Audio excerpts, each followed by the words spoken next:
What if I told you that a splinter of wood or a drop of blood could move mountains, or rather, the people who believed in them? Picture this. The year is 1100, and across Europe, a whispered rumor spreads like wildfire. A church in a distant town claims to possess a thorn from Christ's crown. Within weeks, roads swell with travelers. Peasants leave their fields, knights pause their battles, and merchants abandon their stalls. All are drawn by the same irresistible force, the promise of touching something holy, something divine. This wasn't just devotion, it was a revolution. Relics weren't merely objects in the Middle Ages, they were living proof of heaven's presence on earth, capable of healing the sick, pardoning sins, and even deciding the fate of kingdoms. The hunger for these sacred fragments reshaped the world. Cathedrals rose like beacons to house them, wars were waged to steal them, and fortunes were spent to fake them. A single relic could transform a sleepy village into a bustling pilgrimage site overnight, its economy thriving on the hopes of the faithful. But this was more than just medieval tourism, it was a spiritual arms race. Kings displayed relics to prove God favored their rule, while monks guarded them like treasure, knowing their monastery's survival depended on the crowds they attracted. And the pilgrims, they braved bandits, disease, and impossible distances, all for a moment's brush with the divine. Their journeys wove a vast network of faith and commerce, stitching Europe together in ways politics never could. Yet behind the miracles and the pageantry, relics held a mirror to medieval society, revealing its deepest fears, its wildest hopes, and its unshakable belief that the sacred could be held in human hands. Today, we'll trace the footsteps of those pilgrims, unravel the mysteries of these powerful objects, and discover how they shaped art, architecture, and even the maps we use today. From the shimmering gold reliquaries of Constantinople to the humble roadside shrines, this is a story of how faith moved not just souls, but entire civilizations. So come with me back to a time when heaven felt within reach, and every relic was a thread in the grand tapestry of the medieval world. To understand why relics held such power, we need to step into the medieval worldview, where heaven and earth weren't separate realms but constantly touching. For people of this time, a relic wasn't just a piece of bone or cloth. It was a physical thread connecting them to the saints, martyrs, and even Christ himself. Think of it like electricity, invisible power channeled through something tangible. The holiest relics were believed to carry a residue of divine energy, capable of performing miracles. A splinter from the true cross could cure diseases, a saint's finger bone might ward off plagues, and a vial of martyr's blood could turn the tide of battle. This wasn't blind superstition, it was rooted in medieval theology. The Church taught that saints, though in heaven, remained active in the world. Their relics became focal points for that connection, like spiritual lightning rods. When a pilgrim touched a relic, they weren't just venerating an object, they were reaching through the veil of eternity, and this belief had real-world consequences. Kings carried relics into war, trusting them more than armies. Towns struck by famine or plague would parade their relics through the streets, begging for intercession. Even the construction of cathedrals revolved around relic charters. Canterbury, Cologne, their towering heights designed to honor the sacred fragments within. But relics also had a darker, more pragmatic side. In an age without hospitals or social safety nets, they offered hope where none existed. A sick peasant might travel for weeks to touch a relic, believing it their only chance at healing. A thief could earn forgiveness by journeying to a shrine, his pilgrimage a form of divine bargaining, and for the powerful, relics were political tools. When Charlemagne was crowned emperor, he surrounded himself with relics to legitimize his rule. Centuries later, rival bishops would accuse each other of forging relics to siphon pilgrims and their donations away from competing shrines. The most fascinating part, this hunger for relics reshaped Europe's landscape. Roads stretched toward shrines, inns and markets sprang up along pilgrimage routes, and a new class of artisans emerged to craft lavish reliquaries, golden, gem-studded containers worthy of heaven's treasures. These objects didn't just draw pilgrims, they became cornerstones of medieval identity. To possess a relic was to hold a piece of the sacred story, a tangible reminder that the divine wasn't distant history, it was here now, within reach. Not all relics were created equal in the medieval world. The faithful recognized a sacred hierarchy, three distinct tiers that determined an object's spiritual power.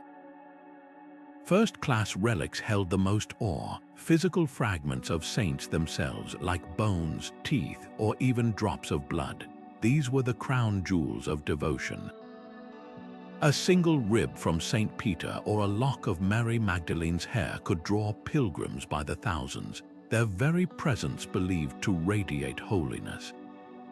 Then came second-class relics, objects saints had touched or owned in life. A wooden staff used by a martyr, the tattered cloak of a hermit, or even the chains that once bound a holy prisoner.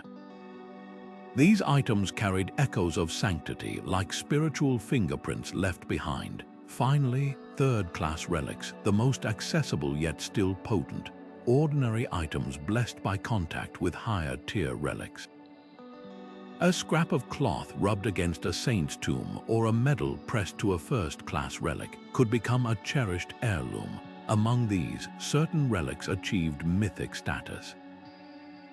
Fragments of the true cross believed to be from Christ's crucifixion were so widespread they inspired jokes about enough wood existing to rebuild Noah's Ark. The Holy Grail, said to be the cup from the Last Supper, sparked quests that blurred history and legend. Then there were the intimate, curious relics, vials of the Virgin Mary's breast milk, strands of Jesus's beard, or the umbilical cord of the infant Christ. These objects didn't just inspire reverence, they made the divine feel startlingly human. But in a world where relics meant power, wealth, and prestige, how could anyone be sure they were genuine? The answer lies in a fascinating collision of faith and human nature. Verification often relied on visions. Monks claiming a saint appeared in a dream to reveal a relic's hiding place. Sometimes relics spoke for themselves, miraculously surviving fires or emitting heavenly fragrances. The Church developed rituals to test them, like weighing a saint's bones against gold to see if they miraculously outweighed earthly treasures. Yet for every authenticated relic, countless others were clever forgeries. Unscrupulous merchants sold St. John's teeth by the bagful, while enterprising monks might discover long-lost relics just in time to attract donations. What's remarkable isn't the deception, but the sheer creativity behind it. One French abbey claimed to possess the entire body of a saint, only for another church to insist they had the same saint's complete skeleton. Rather than causing outrage, this duality was often accepted. Faith didn't demand perfect logic, it thrived on possibility.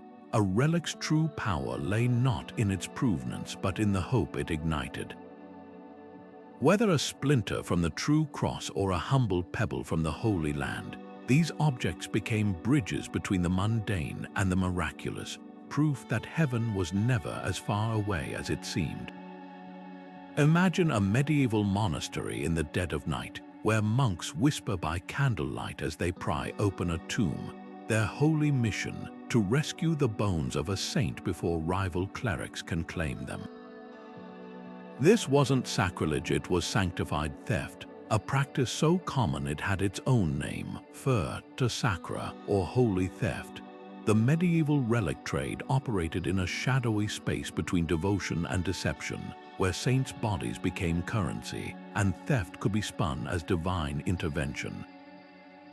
Monasteries lacking relics might discover them in visions, conveniently unearthing long-lost remains just as their coffers ran dry. One bishop even staged a mock trial, putting relics on the stand to testify about their own authenticity, a theatrical stunt that drew crowds and donations. But the most coveted relics often required more audacious methods. When Venice wanted to cement its status as a spiritual powerhouse, merchants smuggled St. Mark's body out of Alexandria in 750, hiding it under layers of pork to deter Muslim inspectors. In another brazen heist, monks from Conks spent years infiltrating a rival abbey to steal the relics of Saint Foy, later claiming the saint herself demanded the move by appearing in dreams. The church turned a blind eye to such schemes so long as they boosted faith and revenue. Even popes got involved, gifting relics to allies or demanding them as tribute.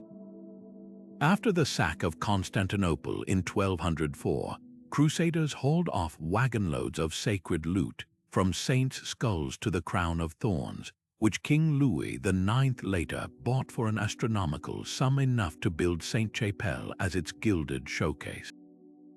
Yet for all the chicanery, the trade had rules. Relics needed backstories, preferably with miracles to vouch for them. A 12th century guide warned buyers to inspect relics for the odor of sanctity, a sweet, unearthly scent, or signs of divine favor like inexplicable weight. The Church's solution: authentication through sealed documents and public displays of power. When the Holy Roman Emperor Charlemagne gifted relics, he made sure their transfer involved grand processions and signed affidavits. But in an age before forensic science, faith often trumped facts. Two rival towns might each claim the same saint's arm, with both attracting pilgrims convinced their relic was genuine. The real genius of the relic economy lay in its adaptability. Fragments could be endlessly divided. A single saint's bone might yield dozens of authentic slivers, each multiplying a shrine's income. Enterprising monks even sold contact relics, like oil that had touched a saint's tomb, creating affordable options for poorer pilgrims. At its peak, the trade wove together piety and commerce so tightly that relics became spiritual franchises, their value measured in both miracles and silver coins. For every believer who traveled miles to touch a relic, there was a shrewd keeper counting the offerings left behind, proof that in the medieval world, the road to heaven was paved with both faith and cunning. If relics were the treasure, then pilgrimage routes were the maps leading straight to the medieval highways, humming with faith, commerce, and sometimes sheer desperation. Take the Camino de Santiago, where pilgrims trudged for months toward the supposed bones of St. James in Spain. This wasn't just a spiritual journey, it was a physical gauntlet. Bandits lurked in forests like wolves preying on the vulnerable. Rivers swelled without warning, swallowing the unprepared, and yet the roads never emptied.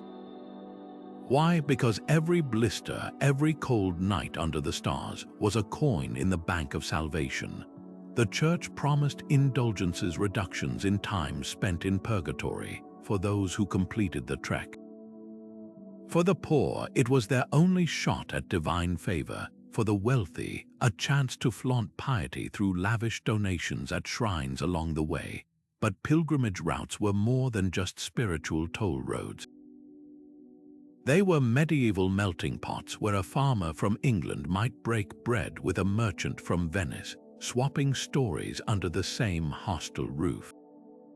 Markets sprang up like mushrooms after rain, selling everything from lead pilgrim badges, souvenirs blessed by contact with relics, to forged miracle cures. Enterprising towns built bridges and charged tolls, while local saints suddenly gained miraculous powers to attract detouring pilgrims. The route to Rome, the Via Francigena, became so crowded that innkeepers kept ledgers of travelers' origins, creating the first crude guestbooks. And Jerusalem, that was the ultimate destination, though few could afford the perilous sea voyage or the bribes to slip past Muslim guards. Those who returned wore palm fronds in their hats like medals, proof they'd walked where Christ had. What's fascinating is how these journeys blurred the lines between sacred and secular. Kings marched as pilgrims to atone for sins or political scandals, their retinues turning trips into mobile courts. Troubadours trailed behind, singing tales of chivalry for coins. Even criminals joined the flow, some sentenced to pilgrimage as punishment, their barefoot trudges a living billboard of justice. And let's not forget the entrepreneurs, relic sellers hawking authentic splinters of the true cross, and tavern keepers watering down wine for thirsty travelers. The legacy of these routes still echoes today. Modern hikers on the Camino pass Romanesque churches built to house relics that once drew their medieval counterparts. The scallop shell symbol of St. James now adorns souvenir shops instead of pilgrim cloaks, yet the roads remain worn smooth by centuries of hopeful feet. These paths didn't just lead to relics, they stitched together a fractured Europe, creating a shared landscape of longing where heaven felt just over the next hill.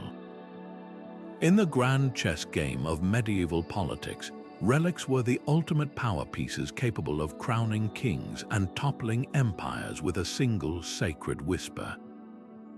Take Charlemagne, who didn't just wear a crown, he surrounded himself with relics at his coronation, weaving divine legitimacy into every thread of his rule. His throne wasn't just a seat, it allegedly contained fragments of the true cross and the Virgin Mary's cloak, turning every royal decree into a holy edict. And he wasn't alone. When William the Conqueror invaded England in 1066, he carried relics around his neck like spiritual armor, convinced they'd tip the scales at Hastings. Spoiler, they did, but relics weren't just royal props, they were diplomatic currency. Popes gifted them to flatter allies or humble rivals. Imagine receiving a saint's finger bone encased in gold from Rome, a not-so-subtle reminder that heaven's favor came with strings attached.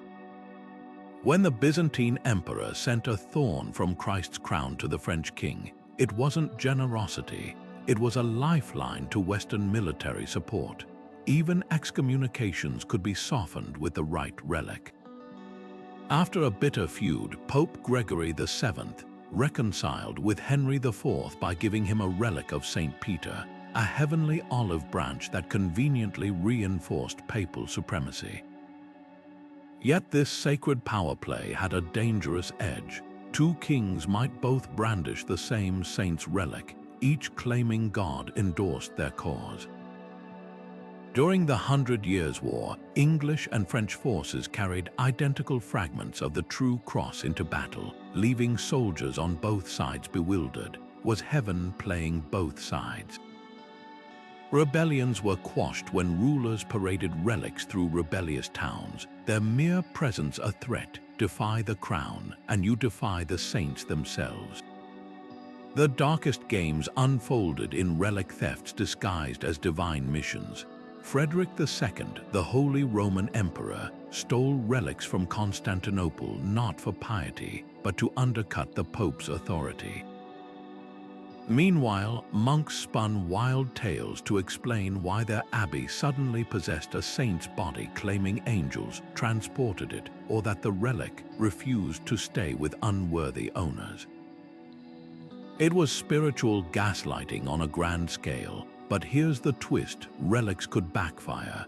When King Philip Augustus of France lost a key battle despite carrying St. Martin's cloak, his enemies pounced, proof God had withdrawn favor. Relics didn't just grant power, they exposed vulnerability. a ruler's claim to divine right was only as strong as the miracles his relics could perform or the stories he could sell. In the end, the medieval world learned a harsh lesson. You could command armies and tax the poor, but without the saints on your side, even a king was just a man. In the bustling markets of medieval Europe, a pilgrim could haggle for salvation, or at least a convincing imitation. For every authentic saint's bone displayed in a golden reliquary, there were a dozen fakes. Chicken bones passed off as martyrs' remains, random twigs marketed as fragments of the true cross, even jars of dust labeled as ash from the burning bush. The relic trade's shadow economy thrived because demand always outstripped supply. When the Abbey of St. Denis claimed to possess the entire skeleton of St. George, 3 other monasteries insisted they had his complete body too. Logic would suggest someone was lying, but in the medieval mind, faith often defied logic. The Church's attempts to regulate this sacred chaos were half-hearted at best. Bishops issued decrees against forgery, but enforcement was spotty, partly because many clerics benefited from the trade. One notorious fraud involved Saint Honoré's bread crust, a dried piece of loaf allegedly touched by the saint. Vendors across France sold identical crusts, each accompanied by sworn testimonies from eyewitnesses. When confronted, one seller shrugged. If God can multiply loaves and fishes, why not holy bread? It was a loophole that exposed the era's spiritual pragmatism. As long as a relic-inspired devotion, did its origins truly matter? What's striking isn't the deception itself, but how openly it was discussed. Medieval writers like Guibert of Nogent penned entire treatises mocking relic frauds, even as their own monasteries displayed dubious treasures. The term pia fraus pious fraud acknowledged the grey area.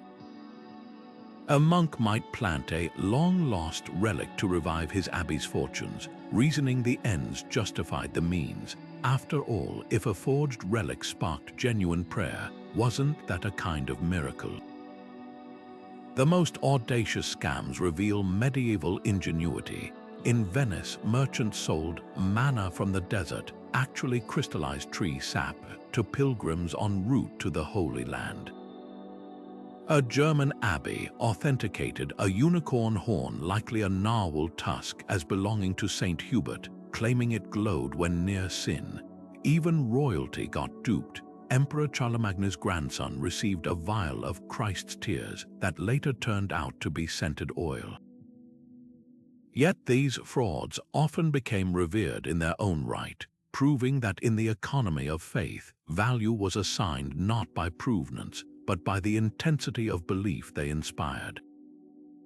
Perhaps the most telling detail, many pilgrims knew they were being tricked and didn't care. A 12th century traveler wrote of buying a saint's finger from a grinning vendor, adding, "If it heals my mother, it's holy. If not, I've lost a few coins."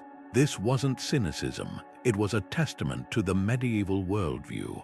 Relics weren't just objects, they were vessels for hope, and sometimes hope didn't need a certificate of authenticity. When sickness struck in the Middle Ages, doctors might prescribe bloodletting or prayers, but for countless sufferers, the real hope lay in relics. Picture a mother cradling her feverish child at the shrine of Saint Foy, pressing a scrap of cloth against the saint's golden reliquary before touching it to the child's brow. To modern eyes, it seems like desperation, but in an era where medicine was as likely to kill as cure, relics offered something rare, tangible hope. Shrines across Europe became de facto hospitals, their walls lined with crutches abandoned by the healed, and wax limbs left as votive offerings. The records of these miracles read like medieval medical journals, cases of tumors vanishing overnight, withered limbs regaining strength, even the dead briefly stirring back to life. What's fascinating is how certain relics became specialists. St. Anthony's fire, a gruesome condition caused by poisoned grain, was treated with relics of St. Anthony himself. Toothaches, a pilgrimage to St. Apollonia, who'd been martyred by having her teeth shattered. Even mental ailments had their celestial physicians. The chains of St. Leonard were rubbed against the heads of the mentally ill, believed to transfer his calming power. This wasn't random. It reflected a medieval belief in sympathetic magic that likeness or contact could channel healing. A relic associated with eyesight, like St. Lucy's eyeballs often depicted on a plate, drew the blind. A saint who'd endured burns in life, like St. Lawrence, became the patron of burn victims. But was there more at work than blind faith? Modern researchers point to the placebo effect, the brain's ability to trigger real physiological changes through belief. The very act of pilgrimage days or weeks of focused travel may have functioned like a medieval wellness retreat, reducing stress and boosting immunity. The communal hope at shrines created an atmosphere of expectation, where even minor improvements were magnified into miracles. And let's not discount hygiene.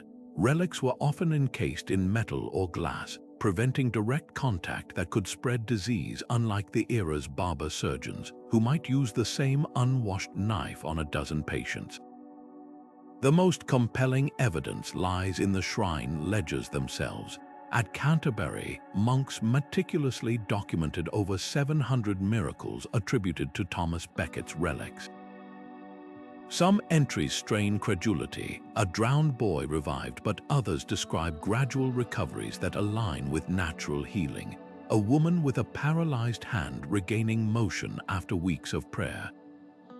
That could be nerve regeneration, aided by unwavering belief.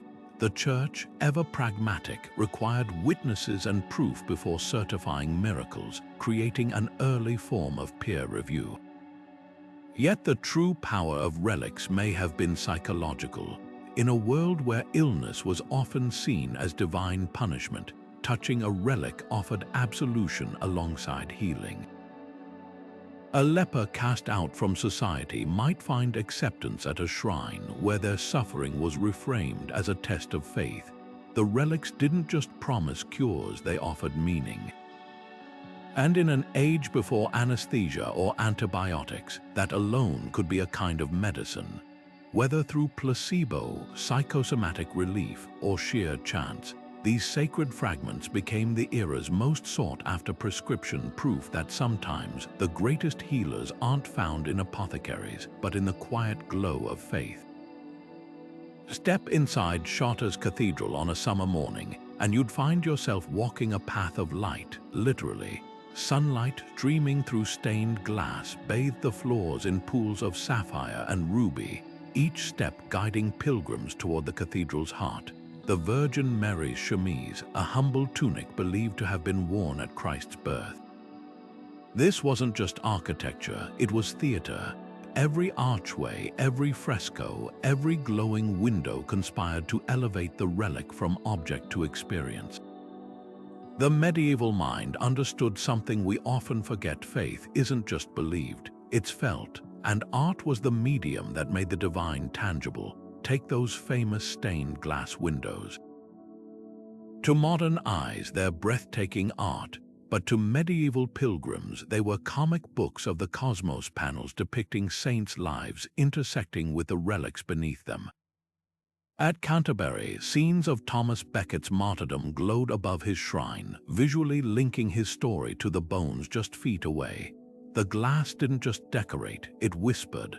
What you're about to touch is part of this sacred narrative.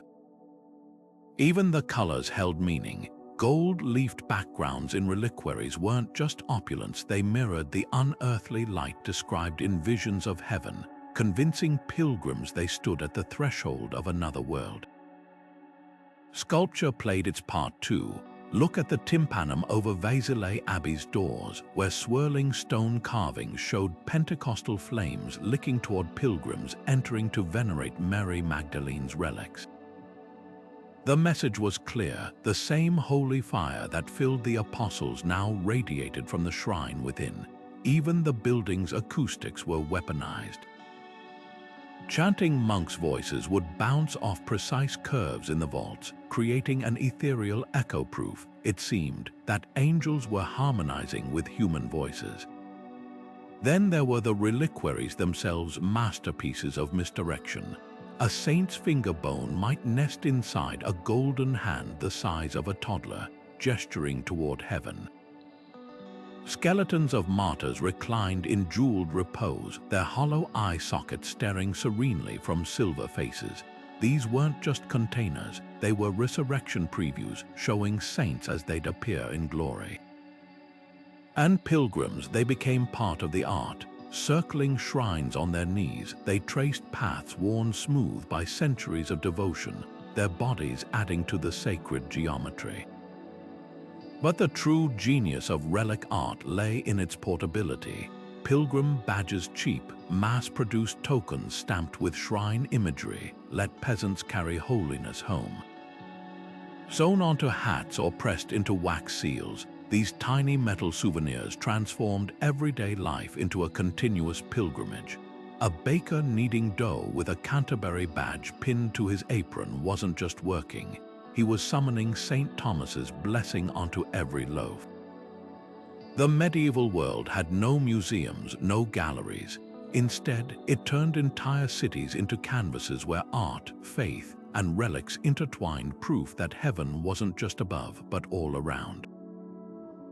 Beneath the gilded altars and whispered prayers of medieval Europe flowed a river of sacred subterfuge, a bustling black market where holiness had a price tag. While pilgrims knelt before shimmering reliquaries, shadowy networks trafficked in everything from angel feathers to vials of St. Peter's sweat. One 12th century merchant even hawked manna from the desert, in neatly labeled jars later revealed to be crystallized honey. The relic trade's gray economy thrived because the stakes were astronomical. A single authenticated saint's bone could transform a struggling monastery into a financial powerhouse, and where demand outpaced supply, ingenuity flourished. Consider the case of Saint Nicholas, yes, the original Santa Claus. In 1087, Italian sailors raided his tomb in Myra, smuggling his bones to Bari under cover of night. Rather than outrage, the thieves were celebrated. Their hometown suddenly boomed with pilgrims, and the local bishop conveniently declared the theft a divine rescue.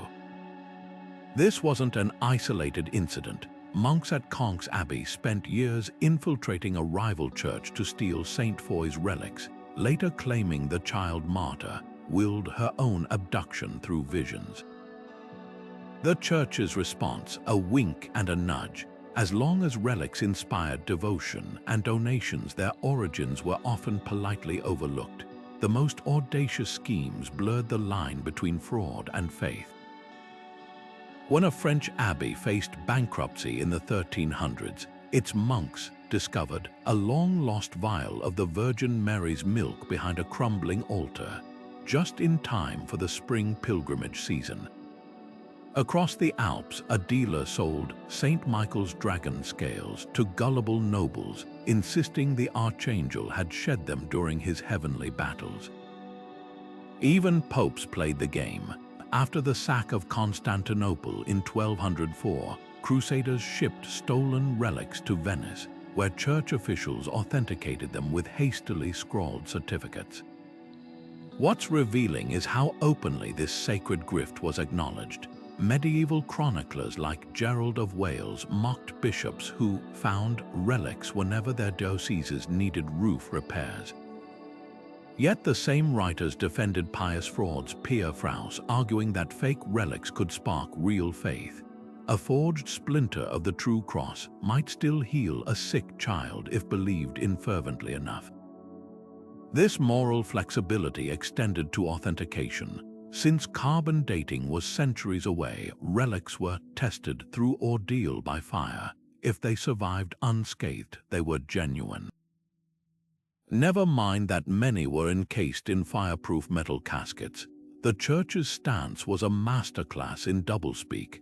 Publicly, councils condemned relic trafficking. Privately, bishops exchanged saints' bones like trading cards. When King Louis IX of France paid a fortune for the crown of thorns, no one asked how Byzantine emperors had obtained it. The unspoken rule, provenance mattered less than profit. A thriving shrine could fund hospitals, feed the poor, or less nobly line clerical pockets. In the end, the relic market mirrored medieval society itself, a patchwork of genuine devotion, shrewd opportunism, and the unshakable belief that even a sliver of holiness was worth any price. Among the shimmering reliquaries and saintly bones of medieval Europe, some relics tested the limits of belief, none more so than the holy Prepuce, the supposed foreskin of the infant Jesus. At least 18 European churches claimed to possess this peculiar relic by the 1400s, each insisting theirs was the one true sacred skin. Theologians scratched their heads. How could Christ's circumcision yield 18 fragments? Yet pilgrims flocked to venerate them all, undeterred by logic.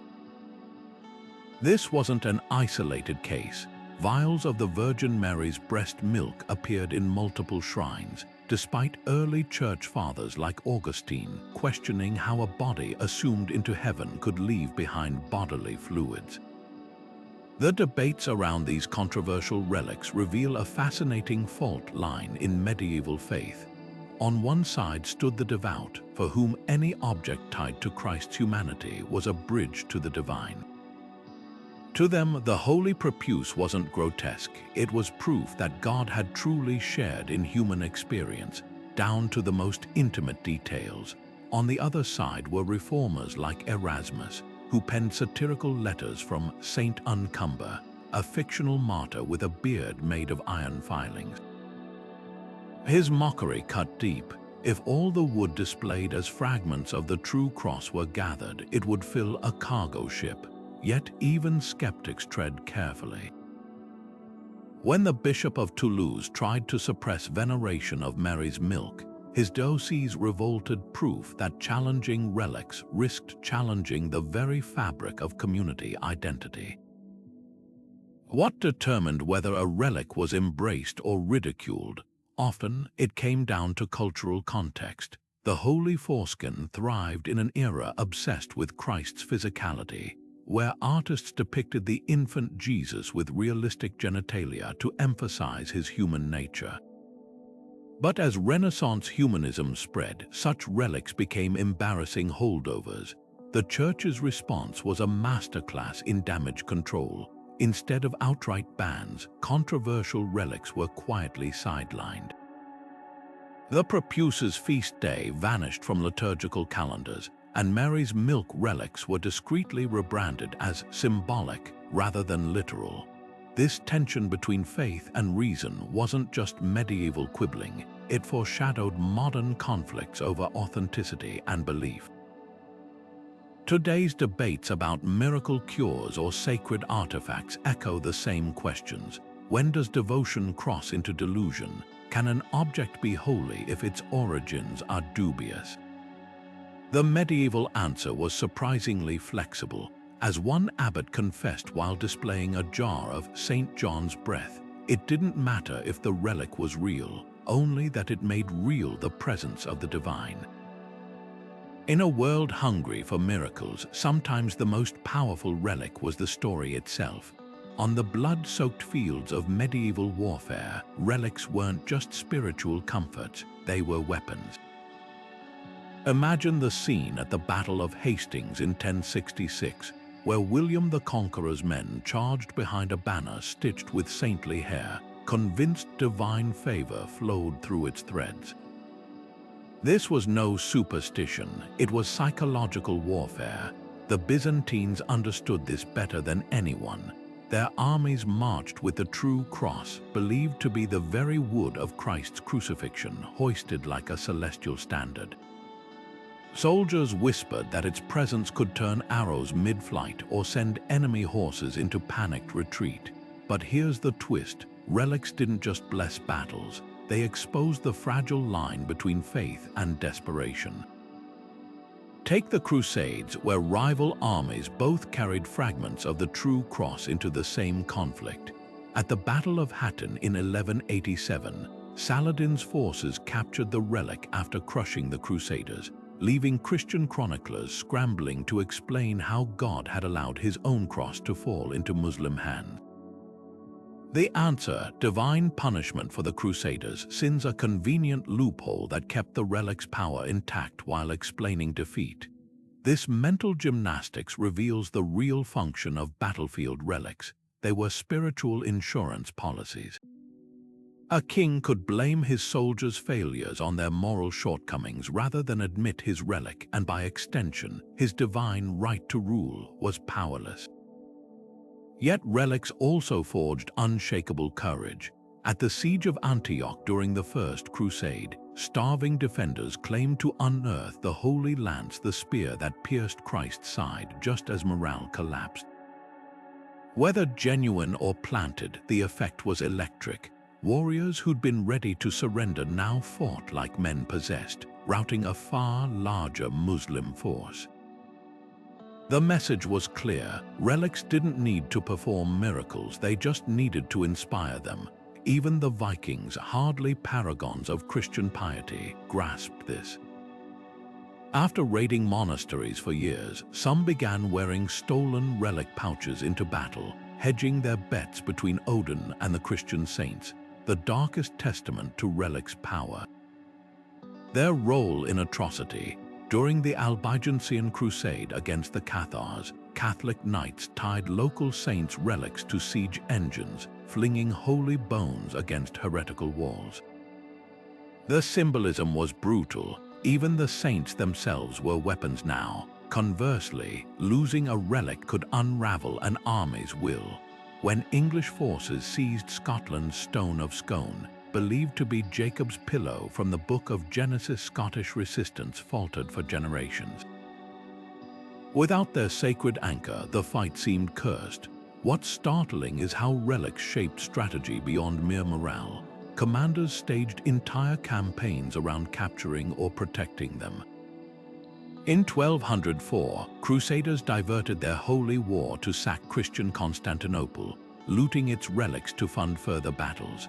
The French King Louis IX built Sainte-Chapelle not as a church, but as a reliquary fortress to house the crown of thorns, turning Paris into a spiritual capital that outshone Rome.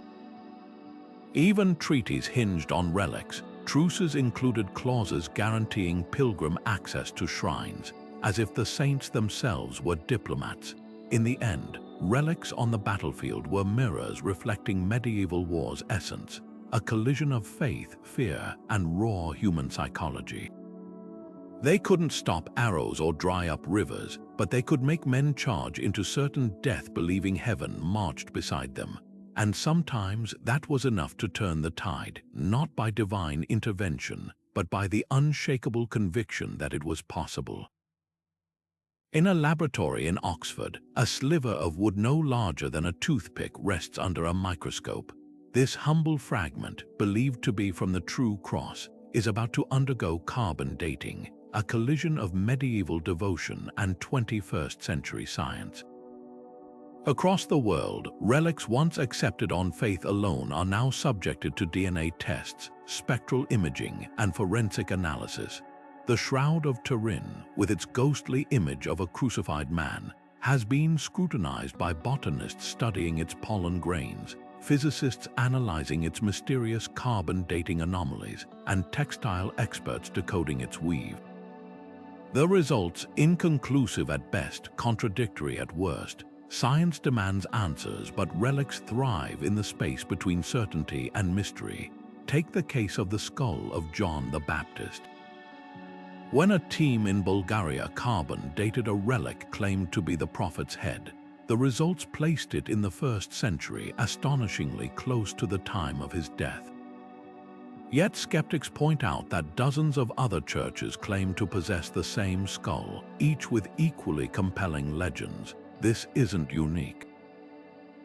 The bones of St. Peter, discovered beneath the Vatican in the 1940s, were matched to a 1st century Middle Eastern male, But without DNA from Christ's closest disciple, how can we ever be sure? Science can verify age and origin, but it can't measure faith. For every relic that withstands scrutiny, others crumble under it, the famed Dragon of St. Romain, venerated for centuries as a holy beast slain by a saint, turned out to be a Nile crocodile mounted with medieval craftsmanship, the blood of Saint Januarius, which miraculously liquefies in Naples each year, shows chemical properties matching iron oxide, a far cry from divine intervention. Yet here's the paradox: even when science debunks a relic, its cultural power often endures.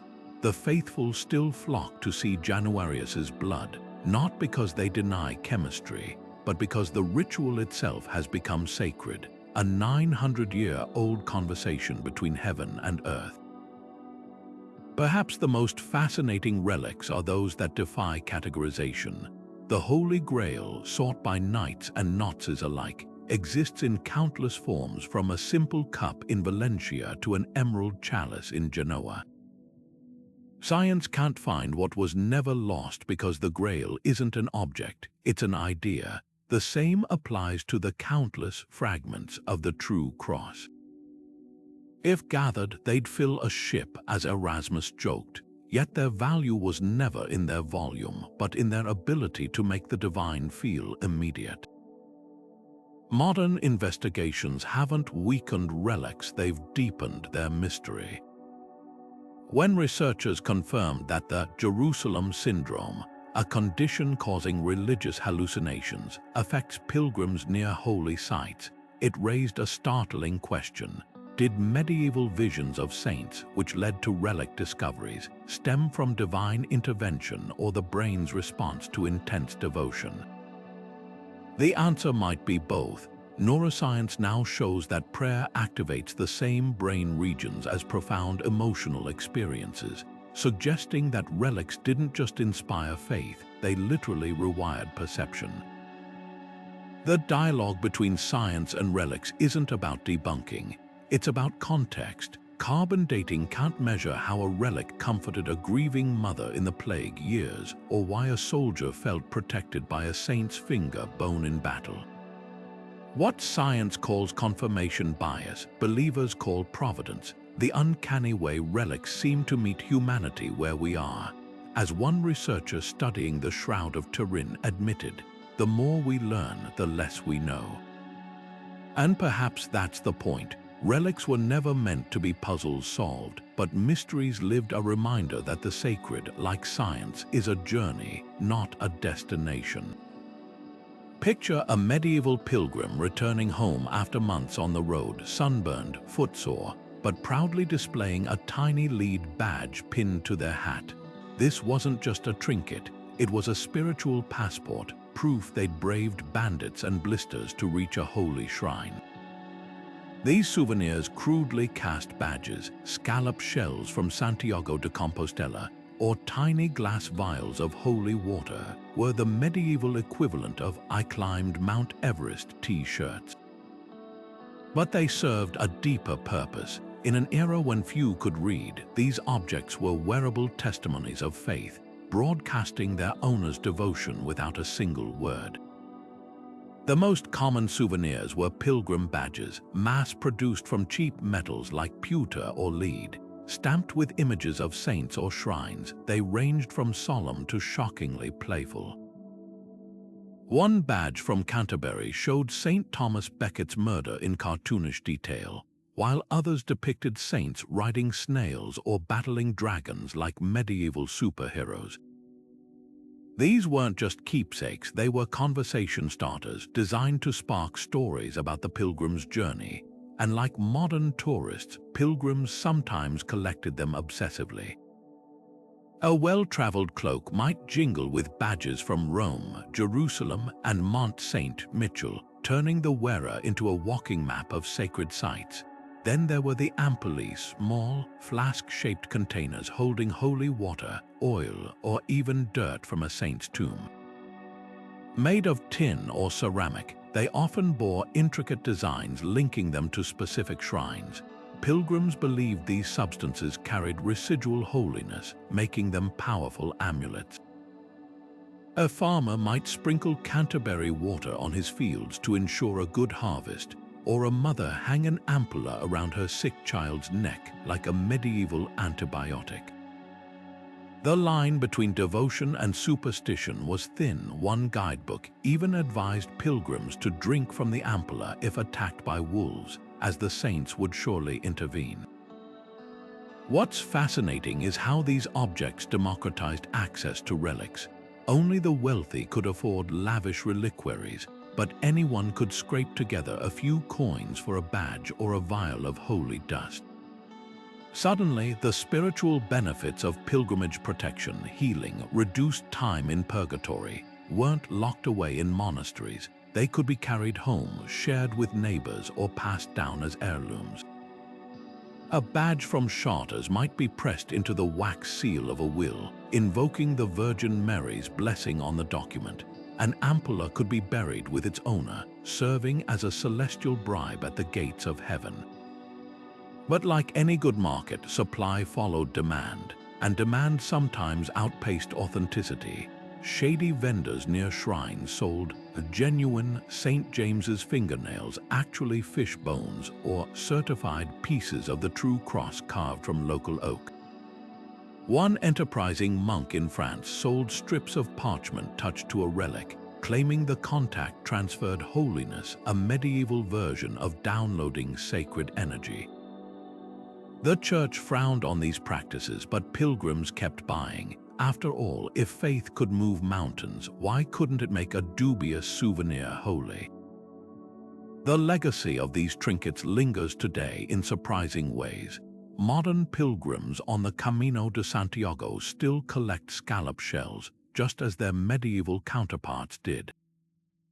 Religious medal vendors outside Lourdes or Fatima operate on the same principles as 13th-century badge sellers. Even secular tourism owes a debt to these early souvenirs. Every Walt Disney World pin or Paris keychain descends from the pilgrim's urge to say, "I was there." Only now, instead of divine protection, we settle for bragging rights. For the peasant grinding grain under a thatched roof or the shepherd guiding flocks through muddy fields, relics weren't distant treasures locked away in gold, they were neighbors. Picture a village church no bigger than a barn, its walls rough-hewn from local stone, where a single finger bone of Saint Aurelia rested in a wooden box behind the altar. Once a year, on her feast day, the whole village would parade that box through the fields, singing as children strewed petals in its path. This wasn't just ritual, it was a contract with the divine. If they honored Aurelia's relic, she'd ward off blight or bring rain. The grand cathedrals might dazzle with jeweled reliquaries, but here, faith was measured in sprouting crops and healthy babies. What made these humble relics so powerful was their intimacy. Unlike the untouchable treasures of kings, village relics were often brought down to eye level. A mother could press her sick child's shirt against the reliquary, trusting the fabric would absorb healing grace. Farmers rubbed relics against their plows before planting, as if anointing the earth itself. In Burgundy, vineyards flourished after monks dipped St. Vincent's relics in the first barrel of each harvest, a heavenly stamp of approval on the year's labor. This tactile devotion blurred the line between sacred and mundane. A saint's bone wasn't just venerated, it was put to work. The calendar revolved around relics.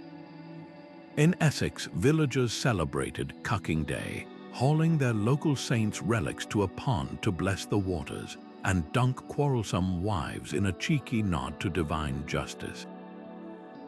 German miners carried St. Anne's relics into shafts, begging protection from cave-ins. Even animals got involved. Italian farmers led livestock past relics to prevent murrain, while Welsh shepherds tied relic-blessed ribbons to their sheep's collars. This wasn't superstition, it was spiritual pragmatism. When life hung on the vagaries of weather and war, relics were the one lever ordinary people could pull to sway fate. Contrast this with the splendor of urban cathedrals, where pilgrims craned their necks to glimpse distant reliquaries gleaming high above. For the elite, relics were symbols of power. For peasants, they were partners in survival. A telling detail survives in French court records. When thieves stole a village relic, the outrage wasn't about sacrilege, it was about theft of services. The saint had failed to protect her own bones, let alone their fields. The bishop sent a replacement, but the villagers grumbled. The new relic lacked the old one's track record. They knew the truth. Holiness wasn't about provenance, it was about results. Yet these small-scale relics did something grand ones never could. They rooted faith in the rhythms of daily life. A weaver might whisper to Saint Blaise's relic while untangling a loom, just as her grandmother had. A miller kept a pebble from a saint's tomb in his pocket like a spiritual whetstone, rubbing it when the grindstone jammed. This wasn't the church's universal creed. It was religion with calluses, shaped by hands that knew if you wanted heaven's help, you had to treat saints like family, close, familiar, and occasionally bribed with extra candles on feast days. In the end, the truest miracles might not have been the healings or the answered prayers, but the way these fragments of the divine made an unforgiving world feel just a little less alone. The 16th century arrived like a storm, tearing through centuries of unquestioned reverence for relics. When Martin Luther nailed his 95 Theses to the church door in 1517, he didn't just challenge papal authority, he took aim at the very bones and splinters that had shaped medieval devotion. "Why should we worship dead men's bones?" he thundered, "when Christ alone is our mediator." Across Protestant Europe, reformers echoed his cry, smashing reliquaries with the same fervor they reserved for statues of saints. In Zurich, followers of Huldrych Zwingli built bonfires of relics, tossing in everything from St. Ursula's 11,000 virgin bones to vials of angel's breath. The message was clear. These objects weren't bridges to the divine, they were barriers, distracting believers from the purity of Scripture. But the backlash wasn't just theological, it was deeply personal. For generations, peasants had saved for pilgrimages, nobles had donated fortunes to shrines, and now reformers declared it all superstition. The economic shockwaves were staggering. Towns like Wittenberg, once thriving on relic tourism, watched their markets collapse as pilgrims vanished. Monasteries that had depended on relic revenue faced ruin. Some even sold off their remaining treasures to Catholic regions rather than see them destroyed. The psychological impact ran deeper. Imagine a farmer who'd grown up touching St. Anthony's relic to cure his livestock, now told such acts were idolatry. Faith hadn't just reformed, it had been uprooted. Catholic Europe's response was defiance. At the Council of Trent in 1545, the Church doubled down, declaring relics worthy of veneration and requiring every altar to contain one. Jesuits became relic hunters, smuggling saints' bones out of Protestant territories. In Spain, Teresa of Avila wrote ecstatically of her encounters with relics, describing how Saint Joseph's finger bone made her burn with heavenly fire. The divide grew visceral. Protestant churches stood stark and whitewashed, while Catholic cathedrals gleamed with reliquaries more elaborate than ever. Proof, it seemed, that holiness could still be held in gilded casks. The schism exposed relics' true power. They were mirrors of belief. For Protestants, rejecting them was spiritual housecleaning, stripping away medieval clutter to reveal apostolic simplicity. For Catholics, preserving them was an act of resistance, safeguarding tangible connections to the early church. Even science got dragged into the feud. When Calvin mocked that all the pieces of the true cross couldn't fill a ship, Catholic scholars countered with meticulous inventories. though notably avoiding any actual measurements. Yet relics proved stubbornly resilient. In hidden attic shrines across England, recusant Catholics kept forbidden relics wrapped in silk, passing them down like heirlooms of defiance. Lutheran Germany, despite its iconoclasm, couldn't entirely shake the old magic. Some parishes quietly retained local saints' bones, rebranding them as historical artifacts. And in a twist of irony, Protestant disdain birthed a new kind of relic. Luther's own inkwell and Bible became pilgrimage objects for his followers, venerated much as saints' relics had been. The Reformation didn't just challenge relics, it forced Europe to confront a fundamental question: where does the sacred truly reside? In objects, in scripture, or somewhere in between? The answer reshaped continents not just spiritually but politically. Wars were fought over these questions, kingdoms split, cultures divided. And though the age of unchecked relic veneration had passed, its echoes lingered. Even today, when a fragment of St. Francis's cloak tours Catholic parishes or a Protestant scoffs at the Vatican's relic treasury, they're replaying a debate that once redrew the map of faith. The bones may have been silent, but the world they left behind was anything but. Beneath the soaring dome of St. Peter's Basilica, in a niche lit by flickering candles, rests a humble bronze box. Inside lie what millions believe to be the bones of the fisherman who became the rock of the church, St. Peter himself. Discovered during excavations in the 1940s, these ancient fragments were matched to a first-century Jewish man, their resting place aligning with centuries of tradition. Yet just 800 miles west, in the crypt of Santiago de Compostela, another set of bones draws pilgrims, those of St. James, the apostle said to have preached in Spain before his martyrdom. These two relics, one unearthed by archaeologists, the other shrouded in medieval legend, represent the dual nature of surviving relics, some validated by science, others by unbroken chains of belief. Walk into any major European cathedral today, and you'll find relics wearing their age differently. The crown of thorns, once the treasure of St. Chapelle, now rests in Notre Dame behind bulletproof glass, its spiked circumference carefully preserved after surviving the cathedral's devastating fire in 2019. Contrast this with the blood of St. Januarius in Naples, still liquefying 3 times a year in a ritual that defies scientific explanation. Some relics have become museum pieces, like the ornate reliquaries in the British Museum, stripped of their sacred context. Others remain living objects of devotion, the mummified hand of St. Teresa in Lisbon, its fingers still clutching a quill, or the Black Madonna of Czestochowa, her scarred face repainted countless times by reverent hands.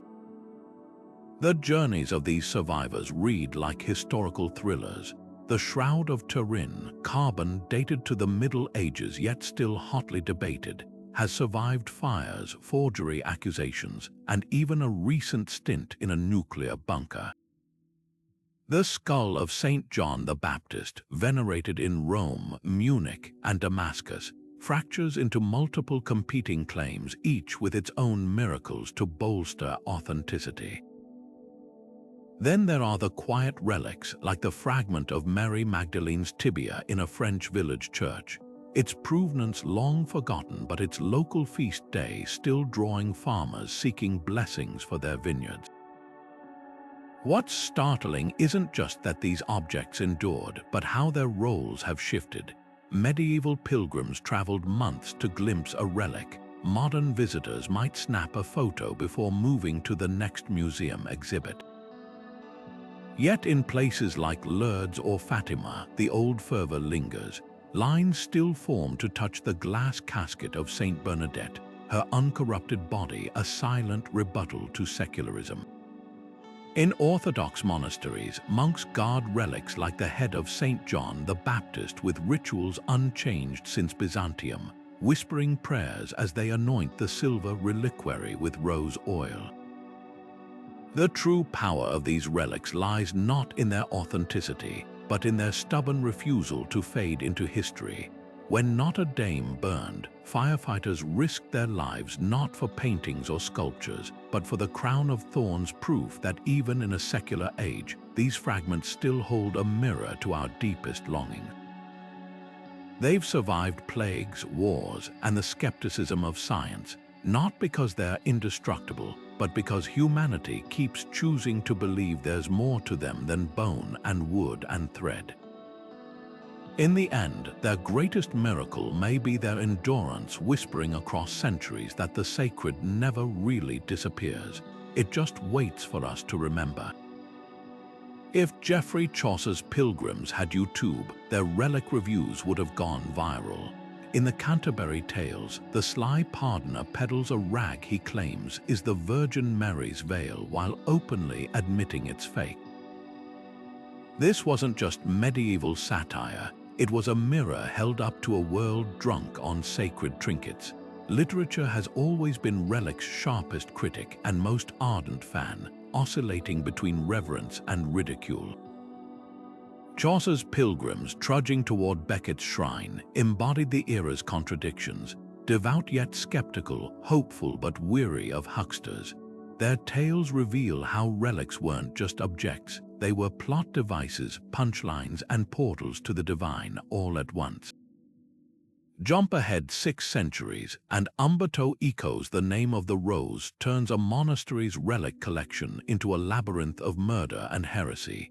Here, a missing Aristotle manuscript becomes the ultimate intellectual relic, coveted, concealed, and capable of toppling empires. Eco didn't just borrow medieval relic mania, he weaponized it, showing how sacred objects could ignite wars of ideas as easily as crusades. The novel's blind librarian, guarding forbidden knowledge like a saint's bone, asks a chilling question: when does preservation become obsession? Between these two masterpieces lies a literary love affair with relics, one that veers from devotion to dark comedy. Boccaccio's Decameron features a conman selling angel feathers plucked from a parrot, while Shakespeare's Henry Roman IV has Falstaff joking about saintly relics of his own drunken escapades. Yet for every satirical jab, there's a Sir Gawain and the Green Knight, where sacred talismans like the Virgin Mary's image inside Gawain's shield anchor the hero's moral compass. Modern fiction keeps playing with these ancient tensions. Dan Brown's The Da Vinci Code repackaged relic hunts as conspiracy thrillers, while Tracy Chevalier's The Lady and the Unicorn wove tapestries into tactile relics of medieval desire.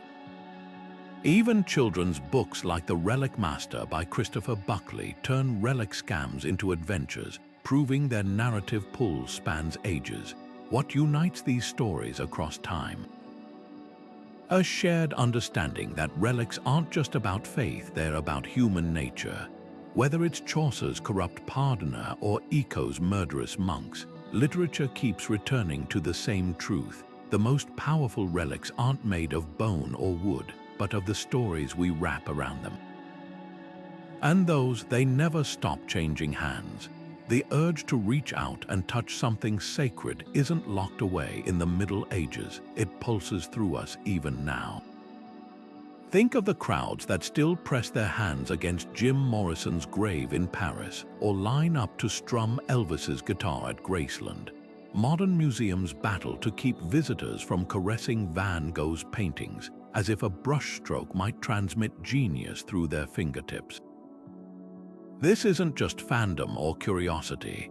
It's the same primal drive that sent medieval pilgrims crawling on bloodied knees toward a saint's tomb. We're wired to believe that objects can carry essence, that a piece of someone's existence lingers in what they've touched. Psychologists call this contagious magic, the idea that physical contact transfers invisible qualities. A child treasures a parent's old sweater because it smells like them. A soldier clutches a lover's locket in battle. Relics operate on the same instinct, dialed up to celestial volume. For medieval believers, a saint's bone wasn't just a keepsake, it was a direct line to heaven's switchboard. Today, science can explain the placebo effect that makes us feel stronger holding a lucky charm, but the mystery remains. Why does touching John Lennon's piano or Marilyn Monroe's dress feel like time travel? The hunger for relics reveals something startling about human cognition. We're terrible at processing abstraction. God, sainthood, fame, these are vast, shapeless concepts. But a splinter from the true cross, a guitar pick used by Hendrix, suddenly, the intangible has edges we can grip. Religions have harnessed this for millennia. Islam venerates the prophet's beard hairs, Buddhism treasures Buddha's tooth, and Hinduism bathes in the divine presence of Murti statues. Even secular society has its relics. The original Magna Carta under glass, the Apollo 11 command module suspended in a museum. These objects don't just represent history, they collapse the distance between us and the sublime. Yet relics also serve a darker emotional need. They cheat mortality. When Princess Diana died, mourners carpeted her grave with flowers until it became a fragrant mountain, as if their grief could keep her present through sheer volume of offerings. Medieval pilgrims did the same, piling tokens at shrines to saints who died centuries earlier. Holding a relic, whether a lock of a saint's hair or a baseball signed by Babe Ruth, lets us whisper to the void, "You were real. You're still here." In a world where everyone and everything fades, relics promise that some essence persists. The most fascinating part, this craving thrives in the digital age. We've never been more connected, yet we've never paid more for autographed memorabilia or stood in longer lines for immersive Van Gogh exhibits. Virtual worship can't compete with the weight of a rosary rubbed smooth by generations or the chill of marble under a pilgrim's palm. Maybe screens leave us starved for texture, for proof that something exists beyond pixels. Or maybe, after 2,000 years of progress, we're still those hopeful travelers on the road to Canterbury, aching for a sign that the divine or the extraordinary is close enough to touch. In a world where women's voices were often silenced, their bodies controlled, and their fates dictated by men, the relics of female saints became something extraordinary, a rare space where women's suffering, strength, and even defiance were sanctified. Take Saint Margaret of Antioch, whose tiny tooth or lock of hair in a rural chapel wasn't just a sacred object, it was a rebellion in miniature. According to her legend, Margaret was swallowed by Satan in the form of a dragon, only to burst triumphantly from his belly, a metaphor so visceral it resonated with women enduring the devouring pressures of medieval life. Her relics didn't just attract pilgrims, they became gathering points for women whispering secrets, swapping remedies, and finding solidarity in shared struggle. The cult of Saint Catherine of Alexandria followed a similar arc, a scholar who outdebated 50 male philosophers before her martyrdom. Catherine's relics, often fragments of her wheel or her severed head, offered intellectual legitimacy in an era that denied women education. Midwives carried amulets containing filings from her chains, believing they eased childbirth. Young girls pressed scraps of parchment to her relics, hoping to absorb her eloquence. Here was a saint who hadn't just endured pain but had weaponized her mind, and her relics became conduits for that power. What made these female saints' relics so potent was their narrative alchemy. Unlike male saints, whose relics often emphasized miracles of conquest or healing, women's relics spun tales of transformation through suffering. Saint Agatha's breasts, severed during torture, were later venerated not as symbols of mutilation but as emblems of nourishment. Her relics were said to protect nursing mothers and halt fires. Breasts became bells in some iconography, their curves echoing the domes of churches. The message was clear: what the world broke, faith could remake. The intimacy of these relics also set them apart. While kings paraded splinters of the true cross to legitimize wars, women's relics often addressed the unsung battles of daily life. A comb said to belong to Saint Martha became a relic for wives struggling with difficult husbands. Dust from Saint Anne's tomb was swallowed by barren women. These weren't grand, distant miracles, they were small, personal salvations, offered without requiring a priest's intercession. A peasant woman might never touch a cathedral's golden reliquary, but she could press a scrap of St. Bridget's cloak to her child's fevered brow in the dim light of a cottage. Yet even sanctity had its limits. The Church carefully curated which aspects of female saints' lives to highlight. The mysticism of Saint Hildegard was celebrated, but her critiques of clerical corruption were softened. Joan of Arc's relics, ashes from her pyre, were venerated only after her rehabilitation. Her radical voice came second to her martyrdom. The tension was palpable. These relics empowered women, but often within boundaries set by men.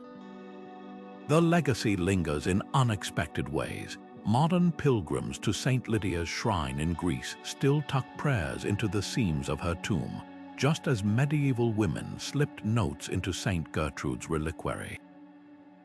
The threads connecting them aren't just of faith, but of resilience, a proof that even in fragments, broken and cherished, women's stories refuse to be erased.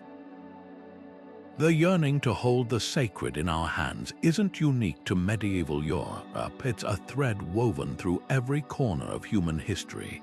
In Sri Lanka's Temple of the Tooth, a golden casket cradles what devotees believe is Buddha's left canine, said to have been snatched from his funeral pyre. Every July, it's paraded through Kandy on a jeweled elephant, surrounded by dancers and drummers as thousands toss flowers in its path. Half a world away, in Istanbul's Topkapi Palace, Muhammad's cloak and sword rest under glass, their silent presence drawing pilgrims who whisper prayers without touching, as if the prophet's essence might still radiate through the fabric. And in the dim glow of India's Shiva temples, smooth stone lingams, abstract representations of divine energy, are bathed in milk and honey by worshippers who see not rock, but the pulse of the universe made solid. These traditions aren't just parallels to Christian relics, they're mirrors reflecting a universal truth. Humans everywhere have tried to bottle lightning to make the intangible tangible. Buddhism's relic culture might be the most systematic. After Buddha's cremation, his ashes were divided among 8 kingdoms, sparking a devotional economy that still thrives.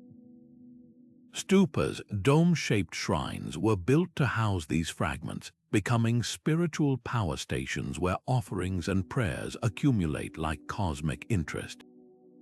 The logic was elegant. Just as Buddha's teachings ripple outward, his physical remains could radiate enlightenment. Today, a single bone fragment might be encased in a nesting doll of reliquaries, a silver box inside a golden casket beneath a pagoda, each layer magnifying its sacred charge. Unlike medieval Christians obsessed with authenticity, Buddhists embrace multiplication. If cloning a relic through ritual transfers its power, why not share it infinitely? Islam takes a quieter approach. While Sunni traditions generally avoid relic veneration, Shia and Sufi practices embrace objects tied to Muhammad and his descendants. The Prophet's beard hairs, displayed in Istanbul's Hierarchy Sharif Mosque, are treated with reverence bordering on awe. But here's the twist. Islamic relics often emphasize function over form.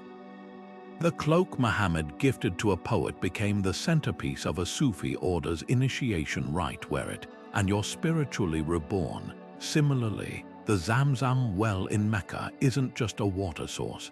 Its liquid, drawn from the same spring that nourished Ishmael, is believed to carry blessings in every drop. The sacred isn't locked away, it's meant to be consumed, worn, absorbed. Hinduism's relic traditions defy categorization. In Varanasi, the Jyotirlingam's 12 sacred sites where Shiva's infinite energy is said to condense into stone aren't just worshipped, they're treated as living entities. Priests dress them in silk, feed them rice, and lull them to sleep with lullabies. Meanwhile, in Puri, Lord Jagannath's wooden idols are ceremonially replaced every 12 years, the old ones buried like saints, their decay a reminder of divinity's cyclical nature. Unlike the carefully preserved bones of Christian saints, Hindu relics embrace impermanence. A temple's sanctity might reside not in an object, but in the spot where a sage achieved enlightenment, marked by nothing more than a painted rock. What unites these traditions isn't doctrine, but a shared grammar of devotion. The Buddhist who circumambulates a stupa, the Muslim who kisses a relic case's glass, the Hindu who anoints a lingam, all are performing the same act, reaching across the unseen divide. Even the skeptic who mocks these practices likely keeps their grandfather's watch or a lover's letter, treating ordinary objects as vessels of memory and meaning. The medieval peasant clutching a saint's bone and the modern pilgrim bowing before Buddha's tooth are siblings in this deeper human project, stitching the sacred into the fabric of daily life. Across faiths and millennia, relics remind us that holiness isn't just believed, it's touched, carried, and sometimes, if we're lucky, felt. A pilgrim arriving in medieval Santiago de Compostela didn't just find a shrine, they stepped into a bustling marketplace of the soul. The streets teemed with vendors hawking scallop shell badges, taverns charging triple rates for a bed of straw, and money changers ready to swap a dozen currencies for the right fee. This wasn't just devotion, it was an economic engine roaring to life. A single saint's relic could transform a sleepy hamlet into a medieval version of a tourist hotspot, complete with overcrowded hostels, souvenir stalls, and even enterprising locals guiding lost travelers for a price. The roads to these sacred sites weren't just paths to salvation. They were medieval Route 66, lined with businesses cashing in on spiritual wanderlust. Consider the numbers. By the 1200s, Canterbury was pulling in the equivalent of millions of dollars annually from pilgrims visiting Thomas Becket's shrine. The town's innkeepers, badge makers, and candle sellers formed guilds to protect their booming trade. Over in France, Vézelay Abbey, home to Mary Magdalene's relics, built an entire underground market beneath the church, where pilgrims could buy everything from holy water in lead ampullae to authentic pieces of the saint's veil. Even the poorest traveler was a customer, spending their last coins on a scrap of blessed cloth or a wax talisman to carry home. But with wealth came ruthless competition. Towns waged relic wars, each claiming their saints' bones were more miraculous than their neighbors. When Venice stole St. Mark's body from Alexandria, they didn't just gain a spiritual treasure, they secured a monopoly on Adriatic pilgrimage traffic. Smaller towns resorted to creative marketing. A village in Burgundy claimed their local saints' tears had turned into rubies, while another in Germany insisted their martyred bishop's relic could make infertile livestock fertile again. The line between shrine and scam grew thin. Some churches hired professional miracle fakers to stage healings during feast days, ensuring returning pilgrims and their donations would multiply. This commercial frenzy sparked a quiet crisis of conscience. Monks at Cluny Abbey fretted that their relic displays had become more theater than theology, with timed light shows illuminating the bones like celestial spotlights. Bernard of Clairvaux raged against the golden idols of reliquaries, arguing they'd turned churches into sanctuaries for thieves rather than saints. Yet even critics couldn't deny the good these prophets funded. Canterbury's pilgrimage gold built hospitals for the poor. The Camino de Santiago's cash flow maintained bridges that saved thousands from dangerous river crossings. The irony was delicious. The same commerce that threatened to cheapen faith also bankrolled its most practical acts of mercy. The modern parallels are striking. Just as today's travelers debate whether Instagram has ruined sacred sites, medieval pilgrims grumbled about price-gouging inns and pushy relic sellers. A 12th century guidebook warned pilgrims to beware the taverners of Gascony, who water wine and overcharge with equal devotion. Another complained that Rome's relic vendors were more numerous than stars and twice as likely to fleece you. Yet for all the grumbling, the system worked. Pilgrimage economies became medieval Europe's first tourism boards, standardizing prices, improving roads, and even offering early package deals. Some monasteries sold all-inclusive pilgrimage vouchers covering food, lodging, and relic viewings. What's truly revealing is how these markets shaped spirituality itself. The wealth from pilgrims didn't just build cathedrals. It transformed how people experienced faith. Cheap pewter badges let peasants carry holiness home in their pockets. Mass-produced pilgrim guides turned complex theology into accessible travelogues. Even the church's indulgences pardons for sins functioned like spiritual frequent flyer miles, with longer pilgrimages earning bigger soul rewards. This wasn't the decline of devotion. It was its democratization. The same commercial forces that risked cheapening relics also made them available to millions who'd never touch a golden reliquary. The medieval world never resolved the tension between profit and piety. But perhaps that tension was the point. In an age where faith was as much about community as cosmology, the bustling markets around shrines weren't distractions. They were proof that the sacred and the everyday could share the same crowded street. A pilgrim might haggle over a loaf of bread in the morning, weep before a relic at noon, and buy a cheeky badge depicting a saint riding a snail by sundown.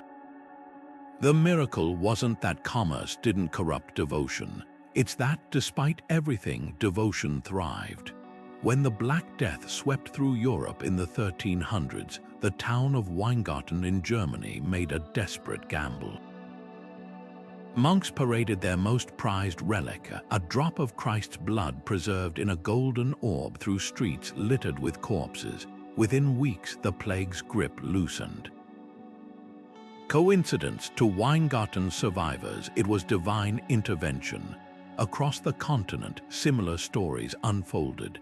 Venice credited the bones of Saint Mark with calming the Adriatic storms, while in Milan, Saint Charles Borromeo's relics were carried through plague-stricken neighborhoods like a human shield against death. These weren't just acts of devotion, they were medieval disaster response plans, where relics became the first line of defense against forces no one understood. The psychology behind these rituals cuts deep. In an era before meteorology or germ theory, natural disasters weren't just tragedies, they were cosmic rebukes. A hailstorm destroying crops or a river flooding its banks wasn't bad luck. It was divine wrath demanding appeasement. Relics offered a tangible way to negotiate with the heavens. Processions followed strict scripts. Barefoot clergy, chanting crowds, the relic held aloft like a lightning rod for mercy. The very act of marching created an illusion of control. If they suffered enough, if they showed enough faith, perhaps the storms would cease. Sometimes the timing was uncanny. In 1530, when a wildfire threatened to consume Trier, monks rushed the city's most sacred relic, the seamless robe of Christ, to the flame's edge. As legend has it, the winds shifted immediately. Never mind that the robe's authenticity was dubious. In that moment, it channeled something powerful: collective hope. Similar stories clung to St. Agatha's veil in Catania, said to have stopped Mount Etna's lava flows 7 times. The veil's fabric, woven with threads of silver, was likely just heat-resistant, but to believers, it was proof that heaven could be bargained with. Yet for every miracle, there were devastating failures. In 1576, when Geneva's bishops processed St. Anthony's arm through streets choked with plague victims, the death toll only climbed. Theologians scrambled to explain, perhaps the city's sins were too great, or the relic's power required purer faith. This brutal calculus reveals relics' double edge. They could comfort, but they could also condemn. A village spared by a saint's bone was blessed. One struck by disaster despite prayers was clearly unworthy. The line between divine protection and desperate superstition often blurred. Some towns took preemptive measures, embedding relics in city walls or burying them at boundary stones like spiritual landmines against disaster. Others developed bizarre hybrid rituals. In 13th century Spain, a town threatened by locusts dunked their local saints' relics in holy water, then sprinkled the liquid over fields like pesticide. Did it work? The records show the locusts left.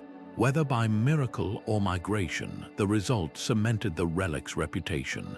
Modern science might dismiss these practices as wishful thinking, but they reveal a profound human truth. In the face of chaos, we'll clutch at any straw that floats. Today's equivalent might be the frantic buying of lottery tickets during economic crashes, or the surge in church attendance after national tragedies. Relics were medieval Europe's version of a safety blanket, threadbare, perhaps, but warm with the promise that someone, somewhere, was listening, and sometimes against all odds, that was enough to turn the tide. Viking longships cutting through Predawn mist weren't just carrying warriors, they were on a sacred shopping spree. In 793, raiders sacked Lindisfarne, hauling off not just gold but relics, bones of saints, fragments of altars, even the monastery's prized gospel books. To the monks, this was sacrilege. To the Norse, it was strategic. These weren't mere trophies, they were stolen divinity, a way to transplant holy power back to Scandinavian soil. One saga recounts how a Viking chieftain buried St. Edmund's head like a seed, hoping it would sanctify his land. The message was clear: relics weren't just worshipped, they were weaponized. Centuries later, Napoleon perfected the art of sacred plunder. After conquering Italy, his troops crated up relics like war booty. The crown of thorns, the shroud of Turin, even the bronze horses of St. Mark's Basilica. But this wasn't mere looting, it was geopolitical theater. By hauling these treasures to Paris, Napoleon wasn't just robbing churches. He was rewriting Europe's spiritual map, positioning France as the new Rome. The irony, many relics were later returned, not out of piety, but because they'd served their purpose, proving his empire could bend even heaven's will to its ambition. Yet not all thieves were conquerors. Some were cloaked in piety. When monks from Conques Abbey smuggled the bones of Saint Foy from a rival monastery in 960, they claimed the child martyr appeared in visions begging for rescue. The theft was rebranded as a holy kidnapping, complete with staged miracles to legitimize their crime. This pattern repeated across Europe. A relic's move wasn't theft if accompanied by convenient divine approval. Venice's theft of St. Mark's body from Alexandria followed the same playbook. Merchant spies hid the bones in a barrel of pork, outwitting Muslim guards who'd never touched the forbidden meat. The stolen saint became the city's celestial mascot, his lion symbol still emblazoned on Venetian flags today. What fueled these high-stakes heists? Partly, it was cold economics. A single authenticated relic could transform a backwater town into a pilgrimage powerhouse. When Trier's bishops discovered the seamless robe of Christ in 1212, their struggling diocese suddenly rivaled Rome in prestige and revenue. But beyond greed lay desperation. In a world where saints were seen as active protectors, losing a relic wasn't just cultural loss, it was existential risk. After Magdeburg's cathedral burned in 1200, monks wept not for the architecture but for the ashes of Saint Maurice without his bones, who would shield them from Mongol hordes or harvest blights. The most audacious thefts blurred the lines between devotion and delusion. In 1453, a Greek priest allegedly smuggled the head of Saint Andrew from Constantinople as Ottoman forces breached the walls only for the relic to vanish during a storm at sea. Fishermen later hauled their nets to find the skull nestled among fish, as if the saint had chosen his own resting place. Whether miracle or tall tale, the story reveals the era's mindset. Relics weren't passive objects. They had agency. They could resist unworthy hands, vanish from sealed vaults, or even bleed when dishonored. Modern museums now grapple with this legacy. The Louvre's medieval collection includes relics acquired through conquest, their labels tiptoeing around provenance. Meanwhile, churches from Aachen to Antioch still display relics with dubious histories, trusting centuries of veneration have sanctified even questionable origins. The lesson: in the economy of the sacred, theft wasn't the end of a relic story, just another twist in its mystique. After all, if holiness could be stolen, perhaps it was never truly bound by human ownership to begin with. The crack of Indiana Jones' whip echoes through a booby-trapped temple as he reaches for a golden artifact, not just any treasure, but the Ark of the Covenant, a relic so powerful it could level armies. This scene from Raiders of the Lost Ark isn't just thrilling cinema. It's proof that relics never lost their grip on our collective imagination. Centuries after medieval pilgrims braved bandits for a glimpse of saintly bones, modern audiences still lean forward in their seats when a fictional relic promises to unlock ancient secrets or unleash divine power. From the Holy Grail in Indiana Jones and the Last Crusade to the cryptic clues surrounding the Templar treasure in the Da Vinci Code, these objects bridge our world and the mystical, tapping into the same yearning that once drew millions to medieval shrines. What makes relics such irresistible plot devices? Part of it is their built-in mystery. Unlike generic treasures, relics come with backstories steeped in history and legend. The search for the Spear of Destiny, said to have pierced Christ's side, fuels narratives from video games like Wolfenstein to TV shows like Warehouse 13, where it's stored alongside other artifacts in a secret facility. These stories play with a tantalizing what if. What if the past left behind objects humming with latent power? What if touching them could rewrite history or reveal truths hidden by time? It's the same question medieval pilgrims asked, only now the answers unfold in surround sound and high definition. But relics in pop culture do more than drive adventure. They mirror contemporary anxieties. In the Da Vinci Code, the search for the Holy Grail isn't just about finding a cup. It's about challenging institutional authority and uncovering suppressed knowledge. The relic becomes a metaphor for truth itself, buried under layers of dogma. Similarly, the Assassin's Creed games weave relics into a sci-fi tapestry of conspiracy and control, where possessing an apple of Eden means holding the keys to human free will. These narratives reflect modern distrust of power structures. Much like medieval relics exposed tensions between faith and political ambition, the aesthetics of relics also lend them cinematic weight. Think of the glowing, intricately carved artifacts in Tomb Raider or the weathered parchment maps leading to them. Designers borrow directly from medieval reliquaries, those jeweled, gilded cases meant to telegraph holiness through opulence. A relic in a game or film isn't just found, it's revealed, often bathed in celestial light or accompanied by a choir's crescendo. These visual cues tap into the same awe that medieval artisans sought when crafting bejeweled shrines for saintly bones. The language of the sacred translates seamlessly to the language of spectacle, yet pop culture also exposes our love-hate relationship with relics. For every hero who wields one responsibly, there's a villain corrupted by their power. The One Ring in The Lord of the Rings operates like a dark relic, its allure echoing the medieval obsession with holy objects that could bless or destroy. Even Marvel's Doctor Strange features the Eye of Agamotto, a mystical amulet that bends time but at a cost. These stories acknowledge a truth the Middle Ages knew well: relics are never neutral. They amplify the best and worst of those who seek them. The most fascinating twist: life imitates art.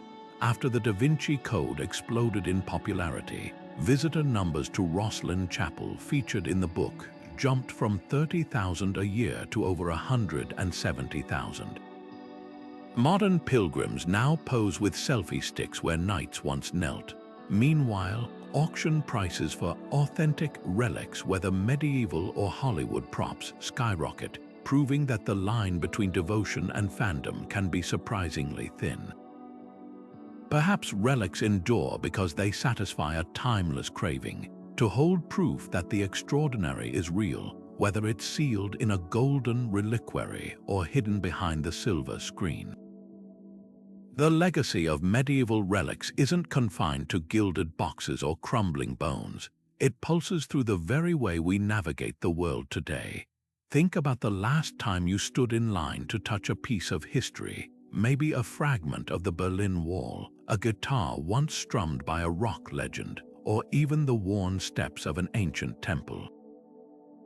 That shiver of connection, that's the same instinct that sent medieval pilgrims trudging across continents. Relics weren't just objects, they were, and still are, portals to something greater, tangible proof that the extraordinary brushes up against our ordinary lives. Consider how relics reshaped the physical landscape of Europe. Pilgrimage routes like the Camino de Santiago didn't just connect shrines. They became the arteries of a continent, funneling ideas, languages, and innovations along with the faithful. The money left at relics funded hospitals, universities, and some of the most breathtaking art humanity has ever produced. Chartres Cathedral's stained glass, the soaring arches of Canterbury, these marvels exist because someone once believed a scrap of cloth or a sliver of bone held cosmic significance.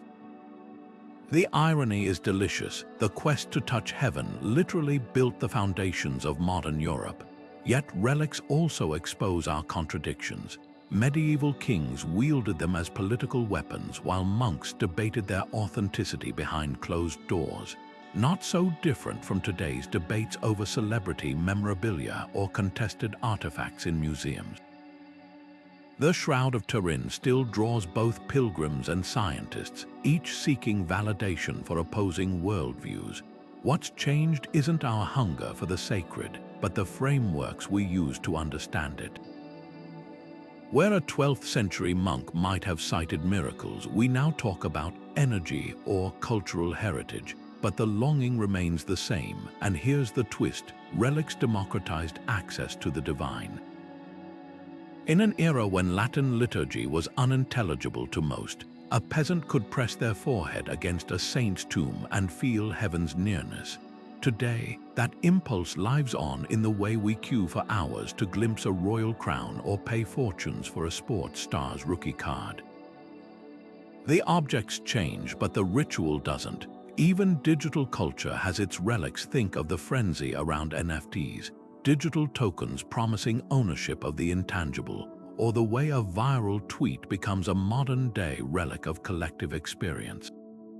So what's the takeaway? Perhaps it's this: relics remind us that meaning isn't just abstract. It's something we stitch into objects, places, and even pixels.